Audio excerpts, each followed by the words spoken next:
is doing research with group homes and young women of color being placed there in the Inland Empire specifically. These young girls are ages 13 to 18, mostly Latinas and Black youth. In the group homes where I worked, there was a mixed status of girls. The majority of them came from juvenile hall and are on probation. And there was also a few from social services foster homes.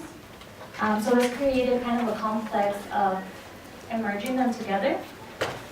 Working there, I was able to see a lot, and mostly my paper is going to be talking about the questions I had around the notion of reform. This notion that, well, most people think, or even the notion of home, one would think that it's better for these girls to be in a group home rather than to be locked up. However, being able to hear these young girls' testimonials, that was not the case. The notion of home is very problematic. Most of these youths do not have a home. They do not have that nuclear family that one assumes everyone should have. Therefore, by placing them in this home when you're expecting them to rehabilitate or be normal to society is very complex and problematic. And I highlight testimonials, which are very important to hear these youths' voices. So I'm going to start off with one of Aliana. That got me so mad, you know. How are you going to tell me I can't speak my language? It's so dumb. Are they allowed to do that? They're not even allowed to do that, huh? They can't say that. I was on the phone one time with my grandma, and they're like, no speaking Spanish. I can't understand what you're saying. I was like, dude, you gotta be fucking kidding me. Like, this is my grandma, and she does not know English. Are you serious right now? That shit would get me so mad, and I would do it on purpose. We were so restricted to do a lot of things. They wanted to control us. They might as well bought us inmate uniforms. The purpose of my research is to point out how group homes are very much similar to juvenile halls. The space criminalizes young women of color and keeps them oppressed or in an incarcerated home setting. Since there's an expectation of a normalized femininity from these girls, they should behave, act, and be a certain ladylike way. If not, there's something wrong with them and portrayed as deviant. With strict rules and regulations, judging the girls and criminalizing them, the group home creates a barrier to communicate with them and labels them as others and incorrigible human beings. I draw a lot from Beth Ritchie's work, as well as Meta Chesney-Lynn's and Jerry Flores. And I quote, once girls become involved with the criminal justice system, these services often provided punishment instead of support. For this reason, the girls inside the group home are defiant and rebel against the rules that are imposed to them. I argue that the girls' rebellion is a way to challenge such corrective behavior. In this way, they create their own sense of freedom. According to the Census of Juveniles and Residential Placement, female, non-Hispanic, Black, American Indian adolescents has the highest rate of residential placement.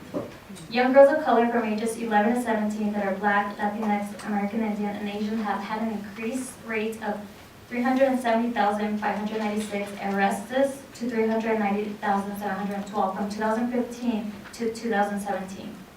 Furthermore, the Office of Juvenile Justice Department and Delinquency Prevention demonstrates in their census of juvenile residential placement that in 2015 in the state of California there was a 55% Hispanics, Latinx, 28% Black, compared to 13% of whites placed in residential placements. These placements are known as group homes, are another source of incarceration. Despite this fact, conversations around youth criminality often ignore young women of color, or they won't see them as important. So that's a very important issue. Today, young girls account 1 of 4 arrests in America. Despite this fact, they are forgotten in the juvenile justice system after their arrest and sentencing. These girls are also considered violent with poor moral character, sexually immoral, incorrigible, and portrayed as bad girls. Further, they are placed in juvenile hall for nonviolent crimes such as running away from home, violating probation, and curfew. Although many are arrested and taken into juvenile hall, there are only girls that are considered worthy of being accepted into a group home. So there's this whole process of interviewing the girls in order to come into the group home. My research aims to highlight how the group home in my study functions as a disciplinary and what I call corrective gendered incarceration space, drawing from rebellious behaviors within the home, their so-called criminal behavior and bucket attitude that they reflect the desire to be libre, creating freedom from within so they're not able to feel while being in placement. So just to wrap up a little, I'm running out of time. I'm going to just share 2 more testimonials. And Leslie, a first Filipina generation, says, when they would start marking us for every little thing we would do, that's when I would feel like, holy fuck, they're really marking me down because I said shit. I started feeling judged, not comfortable. They watched every little thing. I even asked, how do you remember this shit? This isn't normal. Everyone cusses, everyone says fuck. Jennifer, first, second generation Latina, says, yeah, I was like, so I was going to run away. I was looking at everything, like walking, I like the door squeaks.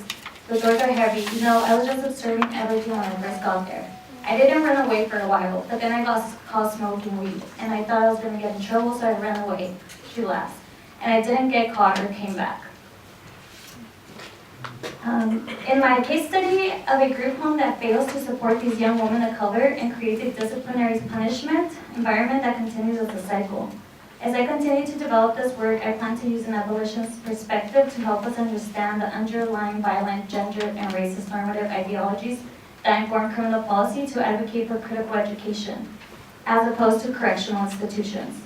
Like Dr. Beth Ritchie stresses that pushing abolition is the most direct path toward justice, one that offers best possibility of redemption of our radical roots, and how this provides a chance to talk about how to reframe the work to end gender violence. Thank you.